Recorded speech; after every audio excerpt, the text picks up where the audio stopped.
야고보서 강의 4번째 시간입니다. 자랑하고 자랑할지니, 그런 제목으로 말씀 전하도록 하겠습니다. 우리가 인생을 살다 보면요, 때때로 물질이 넉넉한 그런 부에 처할 때도 있고, 좀 물질이 부족해서 생활에 불편을 느끼는 가난에 처할 때도 있습니다. 부자가 되고 또 가난하게 되는 그 자체는 결코 운명이 아닙니다. 가난한 사람은 영원토록 가난하고 부자는 영원토록 부자로 살고, 그런 운명이 결코 아니에요. 어떤 종교는요, 이런 것들을 운명이라고 정해놓는 종교도 있죠. 예를 들면 힌두교의 그 카스트 제도가 그런데, 일종의 신분과 계급을 구분하는 제도입니다. 마치 우리나라가 옛날에는 양반과 쌍놈 계급이 딱 정해져 있었죠. 그래서 양반집에서 태어나면 다 양반이고, 쌍놈집에서 태어나면 다 쌍놈이 되는 그런 때가 있었어요. 자, 그런데 하나님께서는요, 하나님께는 이런 구분이 없습니다. 우리 하나님은 사람이 처한 어떤 빈부의 정도를 따라서 또는 학식의 정도를 따라서 그 사람을 평가하고 결코 대접하시지 않습니다. 그리고 주님은 이런 사회적 계급 구조와 어떤 인위적인 신분 제도를 정말 싫어하시는 분이 우리 주님이십니다. 왜 예수님께서 십자가에 못 박혀 죽으시고 피 흘리셨죠? 왜? 에베소서 2장을 보면요, 사도 바울 선생님은 에베소 교회에게 이런 얘기를 해요. 왜 예수님이 십자가에서 피 흘려 죽으셨는 줄 아느냐? 너와 나 사이에 막힌 담을 허시기 위해서다. 유대인과 이방인인 사이에 막힌 담을 헐기 위해서다.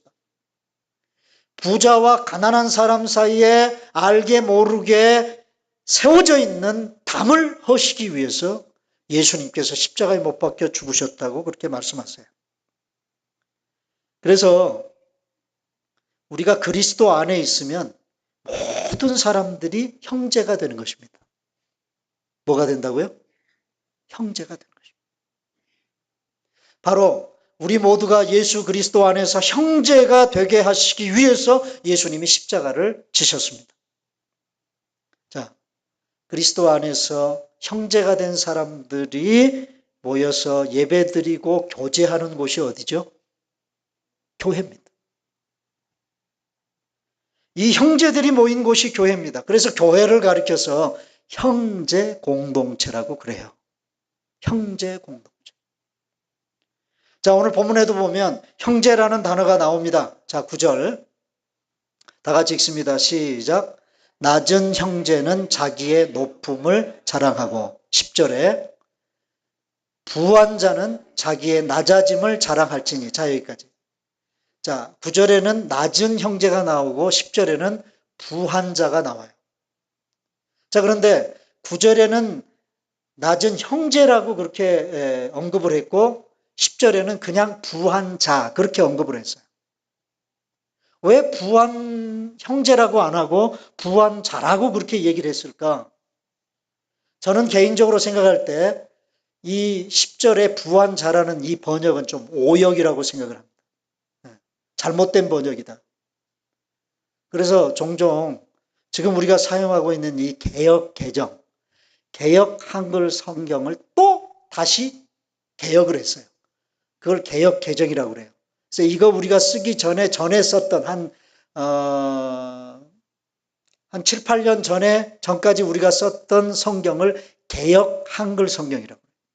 그 개역 한글 성경에는요, 이 10절이 이렇게 되어 있어요. 자, 10절 다시 읽어봅니다. 시작. 부한 형제는 자기의 낮아짐을 자랑할지니. 자, 여기 부한 형제라고 번역이 되어 있죠? 그런데 이걸 다시 번역하면서 10절에 부한 형제를 떼버리고 부한 자, 그렇게 번역을 해놨어요. 그래서 이 개역 개정 성경을 만들 때 그 성경을 번역하는 그 번역자들이 우리 한글로 번역하는 번역자들이 원문에 충실한다고. 그러니까 헬라어 원문에 충실히 번역을 한다는 그런 모토를 가지고 번역을 하다 보니까 실제로 헬라어 원문에는요. 9절에는 낮은 형제라고 형제 단어가 들어가는데 10절에는 부한 형제, 형제라는 단어가 10절에는 안 나와요. 그래서 그냥 부한자라고 그렇게 번역을 했어요. 근데 이렇게 읽다 보니까 어떤 뉘앙스를 갖게 되느냐 하면 낮은 형제는 교회 다니는 사람들이고 부한자는 교회 안에 없는 사람인 것처럼 생각되어져 버린다고. 네? 그런데 사실은요. 9절에 형제라고 한번 언급이 됐기 때문에 10절에서는 생략할 수 있는 거예요.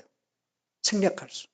그래서 우리는 이제 읽을 때 9절에 낮은 형제라고 읽었으면 10절에 부한 자도 부한 형제라고 읽는 것이 옳겠다. 그런 얘기입니다. 그러니까 이 낮은 형제와 부한 형제들이 지금 어디에 있는 거예요? 교회 밖에 있는 사람들이에요? 교회 안에 있는 사람들이에요? 교회 안에 있는 사람들이에요. 교회 안에 가난한 사람들도 있고 부자로 살아가는 사람들도 교회 안에 있다는 것입니다. 여러분, 교회가 이런 곳입니다. 여러분, 교회가 어떤 곳이에요? 교회는 부한 자와 가난한 자가 형제로 만날 수 있는 곳. 그것이 교회예요. 그것이 교회입니다. 자, 그런데 우리가 그 야고보서 1장을 우리가 1절서부터 쭉 지금 살펴보고 있어요. 살펴보고 있는데 야고보서 1장에서 거듭거듭해서 이야기하는 이야기의 주제가 뭐냐면 시험입니다. 시험. 그래서 시험에는 두 가지 종류가 있는데 첫째는 어떤 시험? 어떤 시험이 있어요? 시련으로서의 시험이 있다.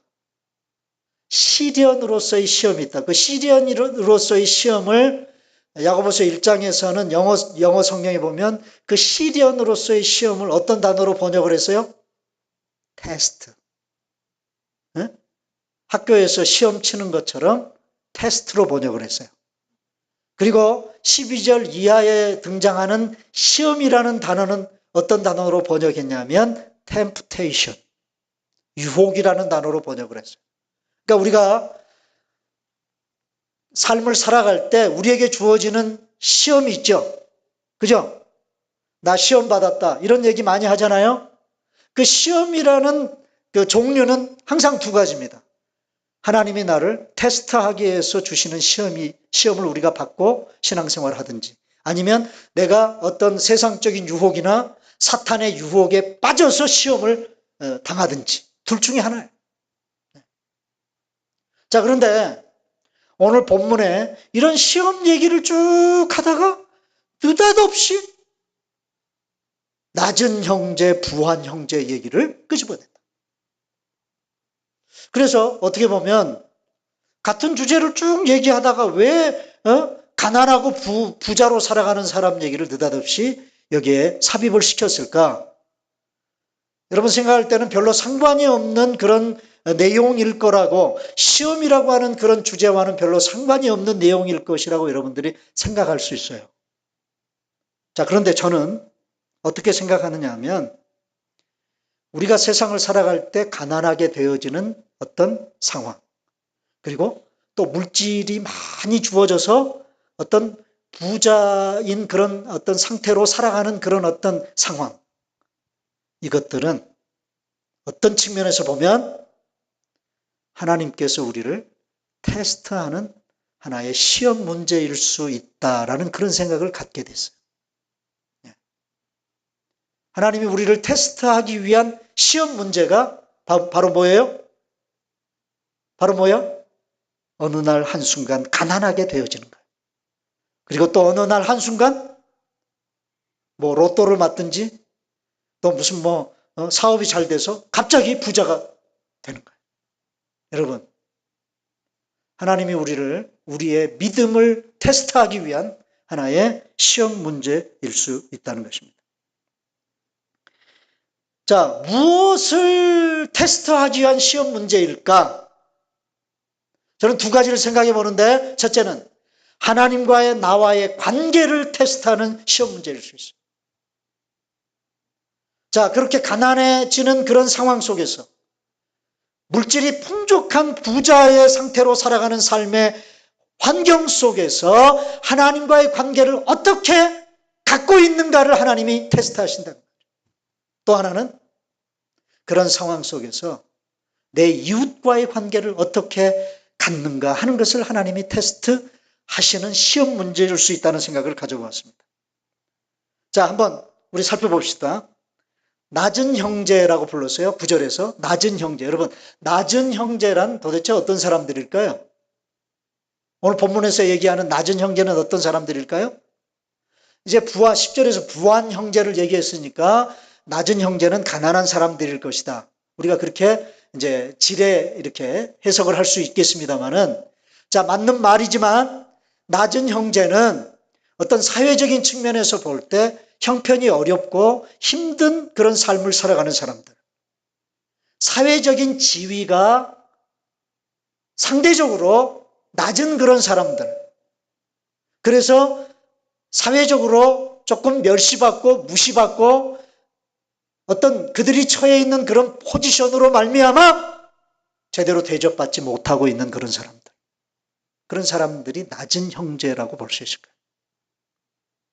자, 이런 낮은 형제, 이런 사람들은 무엇이 문제일까요? 뭐가 문제일까요? 예를 들면 가난하게 되어진 그런 사람들은 자신이 가난하게 하게 되어졌다는 것 때문에 어떤 사람들은 한없는 열등의식을 가질 수 있어요. 그죠? 누구를 향해서? 누구를 향해서 열등의식을 가질 수 있어요? 부자들을 향해서. 그리고 한없는 피해의식에 사로잡혀 살 수 있습니다. 상대적으로 물질적인 넉넉한 환경 가운데 사는 사람들을 바라볼 때는 피해의식을 느낄 수 있어요. 그리고 자신이 물질이 없다는 이유 때문에 자신을 스스로 과소평가하게 되고 스스로 별 볼 일이 없는 존재로 여기게 되고 극단적으로 가면 부자들을 타도의 대상으로 여기고 부자들을 적대 세력으로 여기게 되죠. 이게 낮은 형제들의 문제예요. 그래서 끊임없이 내 주변에 뭔가 나보다 상대적으로 많이 누리고 살아가는 사람들을 향한 질투심과 시기심이 발동할 수 있습니다. 이렇게 되면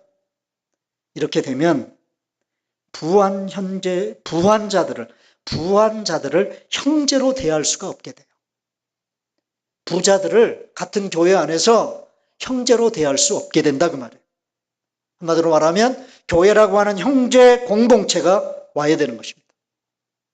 하나님은 이 문제를 해결하기 위해서 우리에게 이런 가난이라는 시험 문제를 우리에게 허락하실 수 있어요. 또 부자로 살아가는 부한 형제들에게는 어떤 문제가 있습니까? 어떤 문제가 있을까요? 이들은요, 자신들이 소유하고 있는 것들로 인해서 우월의식을 가질 수 있습니다. 우월의식에 빠질 수 있습니다. 그리고 가지지 못한 가난한 자들을 돈으로 무시할 수 있습니다. 한마디로 물질 때문에 교만해질 수 있다. 교회 안에 물질을 많이 가진 것으로 인해서 교만해지고 뭔가 좀 다른 사람들과의 관계 속에서 우쭐해지고 의시되고 싶어하는 그런 어떤 교만한 사람들이 교회 안에 있으면요, 형제 공동체가 와야 됩니다. 그런 교만한 사람으로 인해서 형제 공동체가 와야 되는 거예요. 이 문제를 하나님은 테스트하기를 원하시는 거예요. 여러분, 내가 부자로 살아간다. 돈이 많은 그런 어떤 삶을 내가 누리고 있다고 하는 것이 축복일 수 있습니다. 축복인 동시에 그 물질은 뭐가 돼요? 뭐가 돼? 하나님이 나를 테스트하는 테스트가 되는 거예요. 자, 그러면 하나님은 이들이 처한 이런 상황을 통해서 무엇을 테스트하려고 하는 것일까요? 뭘 테스트하려고 하는 것일까요? 믿음을 테스트하는 거예요. 믿음. 그래서 우리가 앞에서 살펴본 대로 1장 2절에 보면 믿음의 시련이라고 그렇게 표현을 했어요. 하나님이 우리를 테스트하기 위해서 주시는 시험을 뭐라고 표현했어요? 믿음의 시련이다. 믿음의 시련. 하나님은 늘 하나님이 우리를 뭔가 테스트하려고 하실 때는 뭘 테스트하려고 하는 것이냐? 우리의 믿음을 테스트하시는 거예요. 여러분, 믿음이 뭐죠? 믿음이 뭡니까? 믿음이 뭐냐 하면 믿음이라고 하는 것은 어떤 상황 속에서도 하나님을 신뢰하는 게 믿음이에요. 내 형편과 처지가 좀 별 볼 일 없게 됐다고 해서 하나님을 신뢰 안 하고 좀 좋아졌다고 해서 하나님을 신뢰하고 그것이 아니라 내가 어떤 상황에 처해 있든지 하나님을 신뢰하는가 하는 것을 하나님은 보시기를 원하세요. 그게 믿음이에요. 믿음은 또 뭐냐? 어떤 상황에 처해 있든지 어떤 상황 속에서도 하나님을 의지하는 것. 그게 믿음이에요. 자, 봅시다. 가난한 형제들, 낮은 형제들은요, 자신이 처한 상황으로 인해서 하나님을 원망할 수 있습니다. 그렇죠? 광야 40년을 살았던 출애굽한 이스라엘 백성들이 광야에서 가나안 땅에 들어가기 직전까지 그들이 조금 형편이나 처지가 어려워지면 누구를 원망했어요? 하나님을 원망했어요. 상황에 따라서 하나님을 원망했어요. 하나님만 원망했습니까? 그 이스라엘 백성들이 또 누구를 원망했습니까? 모세를 원망했습니다. 모세. 이 낮은 형제들의 문제가 바로 이거예요. 좀 어려워지면, 좀 형편이 어려워지면 하나님 원망합니다. 내 주변에 있는 사람들을 원망합니다. 자신이 그렇게 형편이 어렵게 살아가는 탓을 사람에게 돌립니다. 누구 탓을 해요? 사람 탓을 해요. 이게 가난하게 되어진 낮은 형제들의 문제예요. 하나님은 이들에게서 가난이라는 그런 문제를 내가지고 테스트를 하셔서 그 테스트에 대한 무슨 답을 얻기를 원하실까요? 어떤 답을 얻기를 원하실까? 하나님은 이미 정답을 가지고 시험 문제를 내시죠. 마치 학교 선생님이 시험 문제지를 이렇게 나눠줄 때는 이미 그 문제에 대한 답이 선생님에게는 있어요, 없어요? 있는 것처럼 우리 하나님도 역시 마찬가지입니다. 하나님이 우리에게 가난이라는 테스트를 위해서 가난이라는 문제를 내실 때는 그런 가난이라는 환경 속에서 어떤 믿음의 테스트를 하시려고 하는 것에 대한 정답을 하나님은 가지고 계세요. 여러분, 가난 때문에 힘들지만 그 상황을 보시지 않고 그럼에도 불구하고 여전히 하나님을 기대하고 그럼에도 불구하고 인내하고 참아내며 하나님의 때를 기다릴 줄 아는지를 보시는 거예요, 하나님이. 그리고 자기보다 나은 더 처지에 있는 형제들을 향해서 시기하지 않고 그들을 향해 피의식을 갖지 않고 물질적으로 넉넉한 삶을 살아가는 사람들을 향해서도 형제라고 기꺼이 불러주고 그들을 사랑으로 대할 수 있는가를 하나님이 보신다 그 말이에요. 이게 바로 믿음의 테스트예요. 누구를 향한? 어떤 사람들을 향한? 가난하게 되어진 사람들을 향한 하나님의 믿음의 테스트다. 자, 부한 형제를 살펴봅시다. 자, 이들은 자신들이 소유하고 있는 것들로 교만해져서 우쭐해져서 누구를 무시할 수 있느냐? 하나님을 무시할 수 있습니다. 이게 물질이 많은 사람들이 가질 수 있는 가장 큰 문제예요. 하나님을 배제시키려고.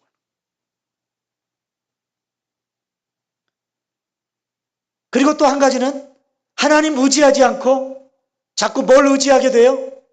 물질을 의지하게 돼요. 물질을 의지하게 돼요. 그런데 우리 예수님이 그런 말씀하셨죠. 하나님과 물질을 겸하여 섬길 수 있다, 없다? 섬길 수 없다.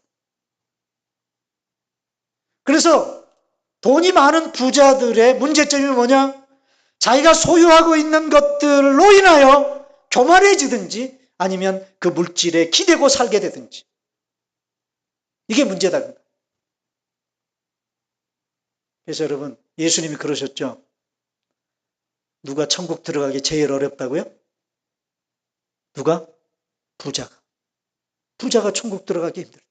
왜?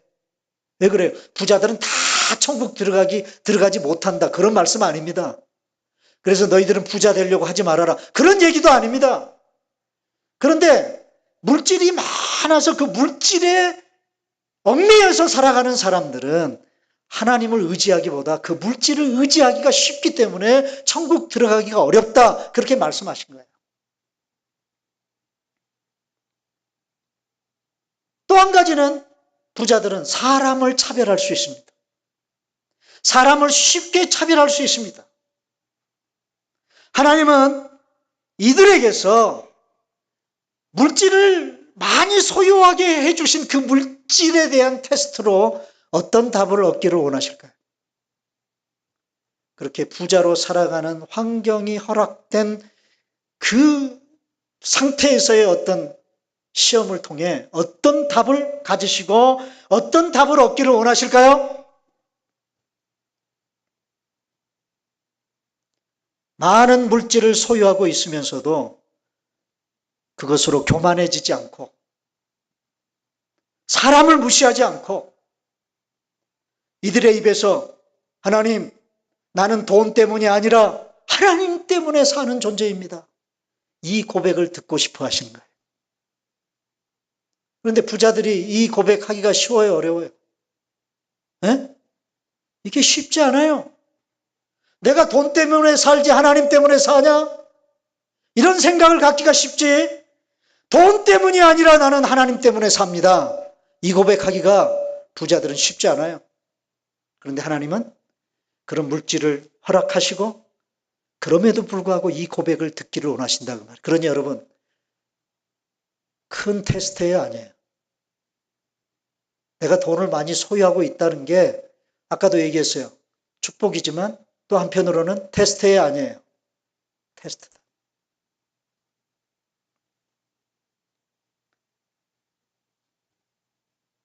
그 소유한 재물 가지고 자기 자신만 잘 먹고 잘 사는 것이 아니라 하나님의 뜻을 따라 다른 사람의 유익을 위해 섬기기 위해 사용할 줄 아는가 그렇지 않은가를 하나님은 테스트하십니다. 그러므로 우리 그리스도인들에게 가난과 부라고 하는 현실적인 상황이 찾아오면 우리는 무슨 생각으로 그 현실을 직시해야만 하느냐 하면 낮은 형제들은 가난이 찾아오면 하나님께서 내가 지금 처한 가난이라는 상황 속에서도 하나님을 원망하는지 원망하지 않는지 차마 기다릴 줄 아는지 모르는지를 보시려고 하겠구나 이런 생각을 가져야 돼요.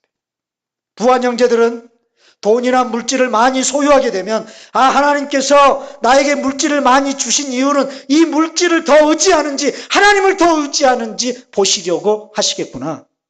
이 물질을 어떻게 유익하게 쓰는지를 보시려고 하시겠구나라는 생각을 해야 된다.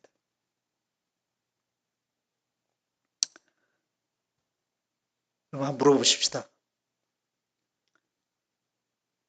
영원히 가난한 사람이 있습니까? 있어요? 혹시 있을지도 모르죠. 영원히 부자로 살아가는 사람이 있습니까? 혹시 있을지 모르지만 가난도 부도 영원하지 않습니다. 그래요, 안 그래요? 결코 영원하지 않습니다. 가난과 부뿐이 아닙니다. 이 세상에 있는 모든 것들은 영원한 것은 없습니다. 자, 오늘 제 설교의 정말 중요한 포인트는 이거예요. 우리가 땅에 발을 붙이고 살아가는 이 세상에 영원한 것은 있다 없다? 없어요. 없습니다. 자, 오늘 이 본문은 이 사실을 이렇게 묘사합니다. 10절 넘겨줬어요. 거기 보면 자 보세요. 부한 자는 자기의 낮아짐을 자랑할지니 이는 그가 누구예요? 그는 누굽니까? 부한 자입니다. 그 부한 자는 풀의 꽃과 같이 뭐함이라? 지나갑니다. 여러분, 이 세상의 것들은 예외 없이 다 지나갑니다. 근데 여기 지나간다는 말이 영어 성경에 보면 뭐라고 번역이 됐어요? pass away. 그렇게 번역이 됐어요. pass away라는 말이 무슨 말이죠? 죽는다는 말 아닙니까? 이 세상에 죽지 않는 게 있던가요? 죽지 않는 게 있어요? 없습니다. 다 지나갑니다. 다. 또 11절 보면 해가 돋고 뜨거운 바람이 불어 풀을 말리면 풀이 뭐예요? 그 풀의 꽃이 떨어져요. 그리고 그 모양의 아름다움이 뭐예요? 없어져요. 자, 여러분, 이 세상 것들은요, 예외 없이 다 떨어져 없어집니다. 맞아요? 성경 말씀이 맞아요? 틀려요? 다 떨어져서 없어지게 돼 있어요. 그 아름다웠던 것들도 다 떨어져 없어져요. 아무리 얼굴에 덕지덕지 화장을 칠해서 뭔가 아름답게 보이려고 해도 여러분, 늙어가는 것을 감출 수 있어요? 없어요? 감출 수 있어요? 없어요? 없어요. 또 오늘 마지막 11절 마지막에 보면 부한 자도 그 행하는 일에 이와 같이 뭐 하리라? 쇠잔하리라. 쇠잔하리라. 아무리 그 돈 때문에 기고망장하고 아무리 가지고 있는 재물 때문에 의시되고 자기가 가지고 있는 그 재물이 천년만년 갈 것처럼 그렇게 살아가도 언젠가는 뭐예요? 쇠퇴할 날이 온다 그 말이에요. 이게 세상에 있는 것들이에요. 지금 우리가 소유하고 있는 것들이에요. 그러므로 지금 조금 가난하다고 형편이 안 좋다고 무슨 큰 일이 날 것처럼 낙망하고 절망해서는 안 됩니다. 가난도 지나갈까요? 안 지나갈까요? 지나가죠. 가난이 지나가면 뭐가 올까요? 가난이 지나가면 뭐가 올까요? 부가 오겠죠. 그죠? 가난한 형편이 지나가면 좀 부자로 살 수 있는 그런 형편도 올 거 아니에요? 물질은 있다가도 없고 없다가도 있을 수 있는 게 물질이죠. 그러므로 조금 가졌다고 우쭐대면 안 됩니다. 부도 지나갈까요? 안 지나갈까요? 부도 지나갑니다. 부가 지나가면 뭐가 올까요? 가난이 또 올 것입니다. 물질 때문에 조금 불편해질 수 있는 그런 상황이 찾아올 수 있어요.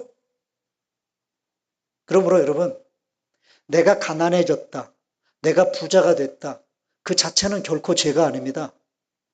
여러분, 물질이 없는 거, 가난해진 상태, 그건 성경이 죄라고 말하지 않아요. 내가 물질을 많이 소유하고 있다, 부자로 살고 있다, 그걸 성경이 죄라고 말하지 않아요.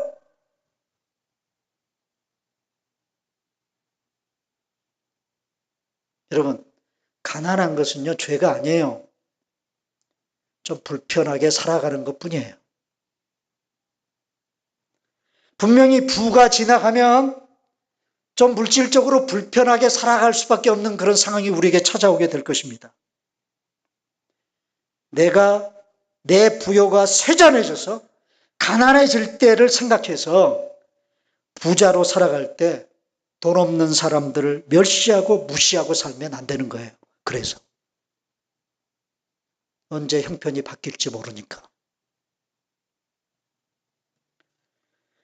자, 여러분, 그러므로 돈, 물질은 절대로 자랑의 대상이 아닙니다. 예? 돈은 나를 자랑 삼는 테이크 프라이드 할 수 있는 그런 대상이 결코 아니에요. 그러면 뭘 자랑 삼아야 할까요? 오늘 본문을 보면 9절 10절에 보면 take pride라는 단어가 계속 나옵니다. 여러분, 우리가 어디에다가 내 자존심을 세워야 할까요? 돈에다가? 아니라는 것입니다. 그래서 자랑해라, 자랑할지니, 자 여러분, 영원한 것이 아닌 것을 자랑 삼는 사람처럼 못난 사람이 없습니다. 오늘 본문은 뭘 자랑하라고 말하죠? 자, 9절로 다시 돌아갑니다. 뭘 자랑하라고요? 낮은 형제는 뭘 자랑하라? 자기의 높음을 자랑하라. 자기의 높음을, 하이 포지션을 take pride 해라. 여러분, 도대체 이 말씀이 이해가 되세요? 이 9절 말씀이 이해가 됩니까? 도대체 사회적으로 낮은 그런 어떤 신분의 사람들이 도대체 무슨 하이 포지션을 가지고 있다는 말이에요? 무슨 말입니까? 왜 낮은 형제들이 높습니까? 돈이 없어서 가난 때문에 형편이 어려워서 정말 지지리도 못나게 살아가는데 뭐가 그리 높다는 말입니까?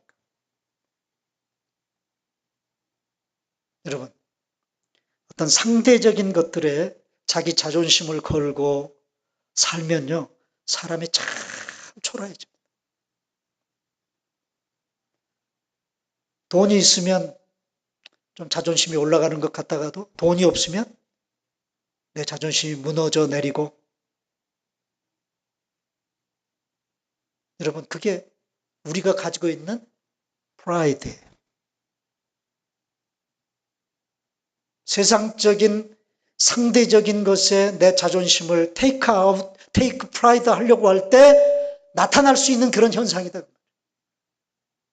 나의 자존감이 왔다 갔다 하시는 분들 있죠?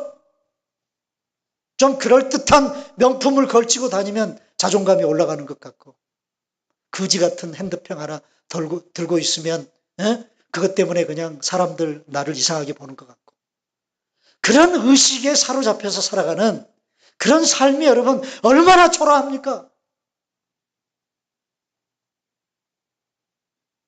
돈이 있든 없든 상관없이 내 자존심을 굳게 take pride 할 수 있게 굳건히 세워줄 수 있는 그 무엇이 있어야 하지 않겠어요, 여러분?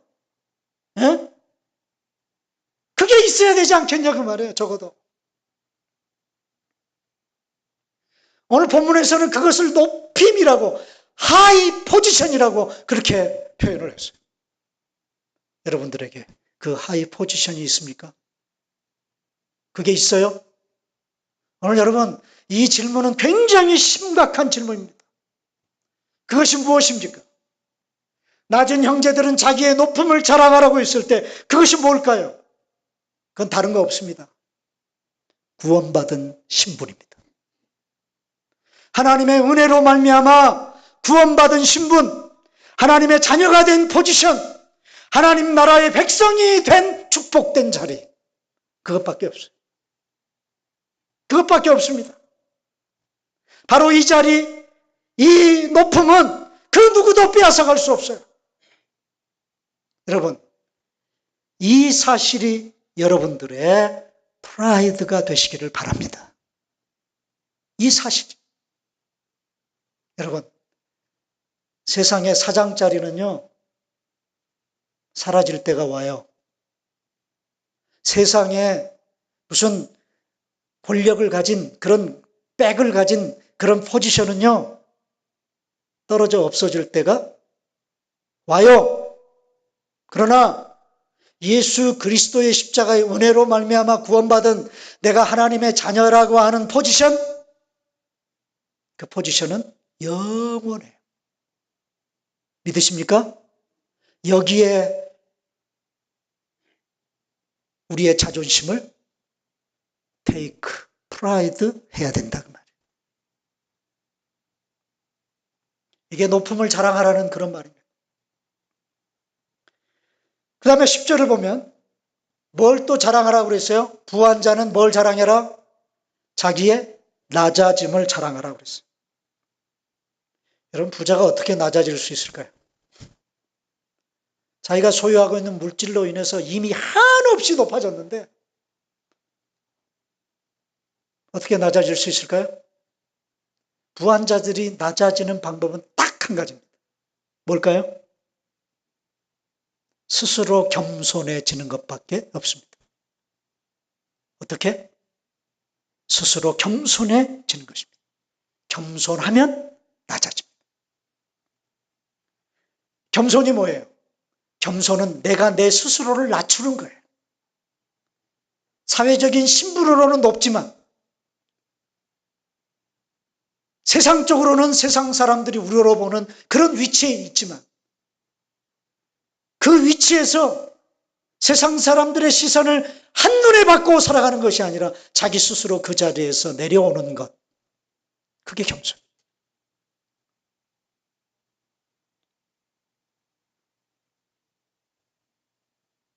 돈이 많은데도 불구하고 겸손해질 수 있는 것은 참 어렵습니다. 되게 어렵습니다. 이 어려운 일들을 인격적으로 해내는 사람들, 예? 그것을 인격적으로 해내는 부자들, 존경스러운 부자들이고 그리고 하나님이 기뻐하시는 사람들이라는 사실입니다.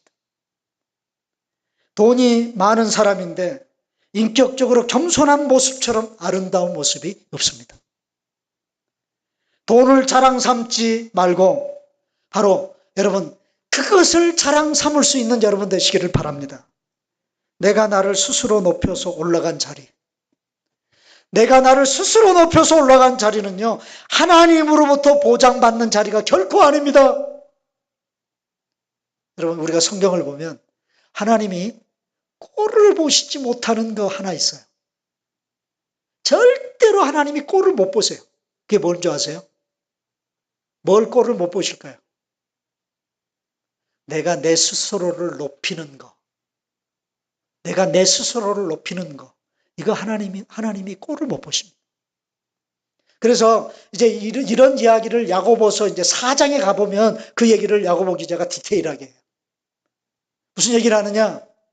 겸손한 자에게는 하나님이 은혜를 베푸시지만 교만한 자는 어떻게 대하신다고요? 교만한 자는 어떻게 돼? 대적하신다. 여러분 대적한다는 말이 무슨 말이죠? 대적한다는 말이 무슨 말이에요? 교만한 자를 하나님이 적으로 아신다는 말이죠. 때려 부셔야 될 적으로 아신다는 거예요. 여러분 부자를 때려 부시는 적으로 아신다는 게 아니에요. 그 부한 것 때문에 교만해지면 그 사람을 대적하신다. 그러니까 내가 내 스스로를 높여서 올라간 자리는 하나님으로부터 보장받을 수 있어요? 없어요? 보장받을 수 없다는 것입니다. 내가 스스로 높아지는 것. 하나님이 높여주신 자리.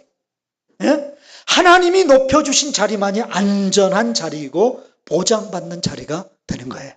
그러므로 세상적으로 주의가 높고 세상적으로 많은 것들을 소유하고 그것을 누리고 있는 사람들이 다 경계하고 조심해야 될 것이 무엇이냐?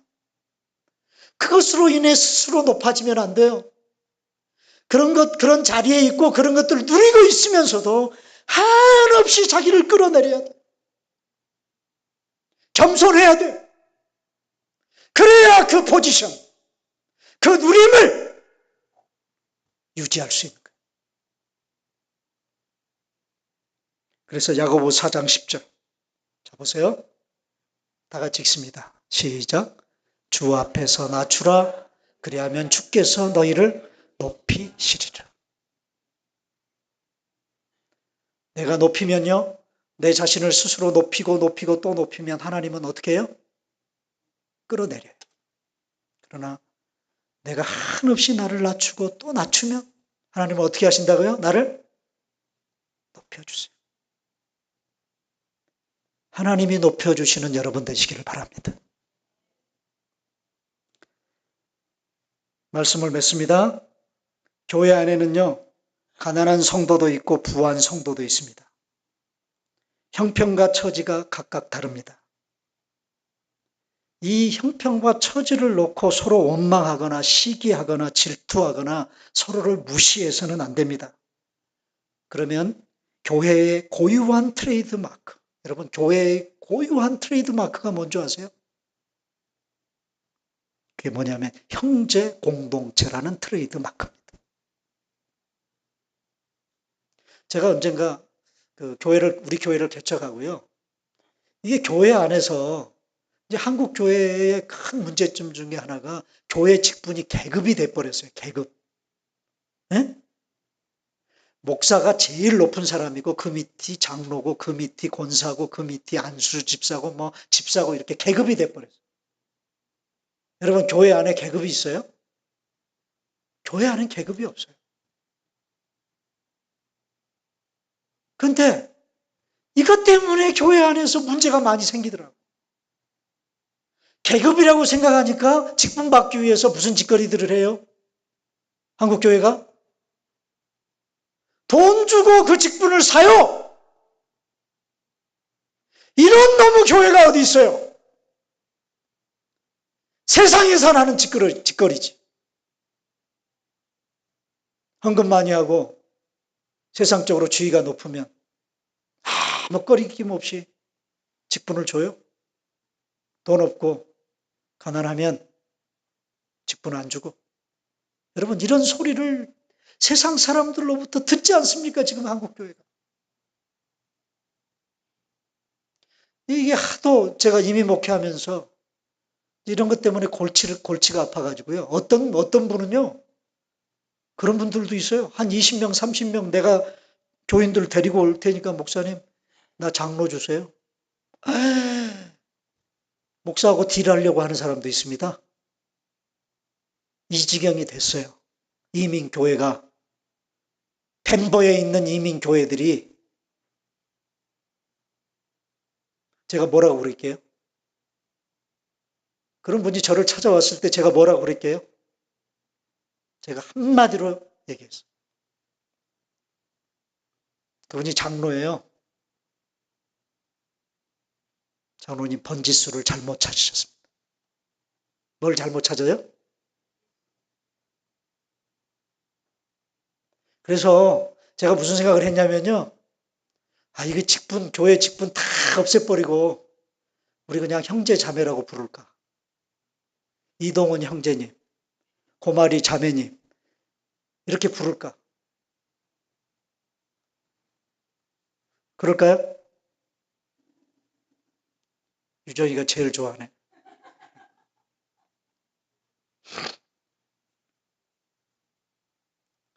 사랑하는 여러분, 사람이 처해 있는 환경 때문에, 형편 때문에 서로를 차별해서는 결코 안 됩니다. 가난하다고 차별하고 부자로 산다고 타도의 대상으로 여기고 그래서는 안 돼요. 여러분 교회는 어떤 곳이라고요? 어떤 곳이에요? 가난한 자와 부한 자가 형제로 만날 수 있는 곳이 교회. 환경과 물질은 자랑의 대상이 결코 못 됩니다. 왜요? 영원하지 않기 때문에 그렇습니다. 변합니다. 여기에 자랑의 근거를 두면 나의 자존심이 끝도 없이 출렁거릴 수밖에 없습니다. 영원한 것에 자랑의 근거를 두어야 합니다. 뭐가 영원합니까? 구원받은 하나님의 자녀인 내 신분. 하나님이 높여주신 이 신분이 영원합니다. 돈이 있으면서도 겸손하게 하나님 무시하지 않고 그 주신 물질로 하나님 나라를 위해 사용한 모든 행적들, 나의 공적들, 그것이 하나님의 나라의 창고에 쌓여 있습니다. 그것이 영원합니다. 그렇게 그 가지고 있는 물질을 가지고 그 많은 일을 했음에도 불구하고 그것으로 인해 자신이 한 일로 인해 교만해지지 않고 하나님, 나는 하나님께서 맡기신 해야 될 일을 한 것뿐입니다. 그렇게 고백할 수 있는, 한없이 낮아진 그런 행적들이 영원하다 그 말이에요. 부디 이것들을 테이크 프라이드 할 수 있는 여러분 되시기를 바랍니다. 오늘도 우리는 하나님이 주신 시험장에 나와서 살아요. 우리가 사는 세상이 하나님의 시험장, 우리의 믿음을 테스트하기 위한 하나님의 시험장이에요. 부한 형편 가운데서 하나님이 주시는 시험과 가난한 형편 가운데서 하나님이 주시는 시험을 잘 치르시고 문제의 정답을 꼭 찾으셔서 그 찾은 정답대로 살아가심으로 성숙한 그리스도인들이 다 되시기를 주님의 이름으로 축원합니다.